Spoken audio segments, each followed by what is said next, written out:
Hello everyone, welcome to our channel. This is question number 10 from exercise 1.1.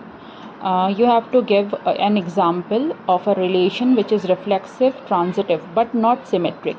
Reflexive और transitive तो होना चाहिए but it should not be symmetric. That means 1 2 2 1 2 3 3 2 इस type के pairs relation में नहीं आने चाहिए. रिफ्लेक्सिव होना चाहिए मतलब जो भी हमारा सेट ए होगा उसके सारे डबलेट्स आर में प्रेजेंट होने चाहिए. Okay, so this is also important that you have to take care of your A also. A में जो भी एलिमेंट्स हैं उन पे भी हमें ध्यान देना है. तो A हमारा यहाँ पे 1 2 3 है तो सारे डबलेट्स कौन से हो जाएंगे 1 1 2 2 3 3. ये सारे डबलेट्स हमें R में लिखने हैं क्योंकि हमें इसे रिफ्लेक्सिव बनाना है. ट्रांजिटिव बनाना है तो हमें कुछ ऐसे पेयर्स लेने होंगे जो हमें ट्रांजिटिविटी दे. ठीक है, तो यहाँ पे हमने लिया है 1 1 1 3. तो 1 1 1 3 से हमारा 1 3 बन रहा है वो भी आर में है. 2 2 2 3 से हमारा 2 3 बन रहा है वो भी आर में है. तो ये हमें ट्रांजिटिविटी दे रहा है. सिमेट्रिक में हमें एक ऐसा पेयर ले लेना है जिसका ए बी टाइप तो आर में हो पर बी ए टाइप ना हो. तो यहाँ पे हमारा 2 3 तो है 3 2 नहीं है इसलिए ये सिमेट्रिक नहीं होगा. तो इस तरह का रिलेशन हमें बनाना है जो रिफ्लेक्सिव तो है, ट्रांजिटिव है बट सिमेट्रिक नहीं है. ओके,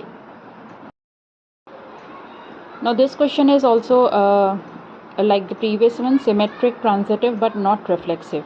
रिफ्लेक्सिव में हमें एक ही बात का ध्यान देना है कि अगर रिफ्लेक्सिव होगा तो सारे डबलेट्स हमारे रिलेशन में आ रहे होंगे. अगर नहीं होगा तो कोई एक या दो डबलेट ऐसे होंगे जो इसमें नहीं आ रहे होंगे. ठीक है, जैसे मेरा यहाँ पे सेट मैंने क्या लिया है, ए हमने लिया है 1 2.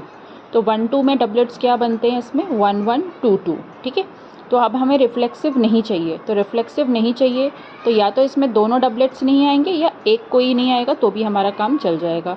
तो हमने क्या लिया है यहाँ पे 1 1 ले लिया है क्योंकि हमें उसकी आगे ज़रूरत पड़ रही थी सिमेट्रिक और ट्रांजिटिव के लिए. तो हमने लिया यहाँ पे 1 1 बिलोंग्स टू आर. लेकिन 2 2 नहीं है, 2 2 नहीं है तो इसलिए ये रिफ्लेक्सिव नहीं होगा. सिमेट्रिक के लिए क्या था 1 2 तो आर में है, 2 1 भी आर में है तो सिमेट्रिक होगा. ट्रांजिटिव के लिए अगर ध्यान से देखेंगे तो यहाँ पे 1 2 पेयर है, 2 1 पेयर है. अब ट्रांजिटिव हमें चाहिए था क्योंकि हमें ट्रांजिटिव बनाना था, उसके लिए हमें 1 1 पेयर आर में चाहिए था, मतलब it should be in are. तो इसलिए हमें लेना पड़ा यहाँ पर 1 1. ठीक है, तो ये हमें ट्रांजिटिविटी दे रहा था तो इसलिए हमने ऐसा पेयर सेलेक्ट किया है 1 2 2 1 जो हमें 1 1 दे और फिर हमने 1 1 को भी यहाँ पर रखा तो हमारा ट्रांजिटिव बन रहा है. 2 2 नहीं कंसिडर किया उसकी वजह से ये रिफ्लेक्सिव नहीं बन रहा है. तो इस तरह के जब भी क्वेश्चन आते हैं तो हमें खुद की चॉइस होती है कि हम उसमें क्या रखने वाले हैं कि वो रिफ्लेक्सिव बने, सिमेट्रिक बने या ट्रांजिटिव बने according to the question. Okay, and you have to select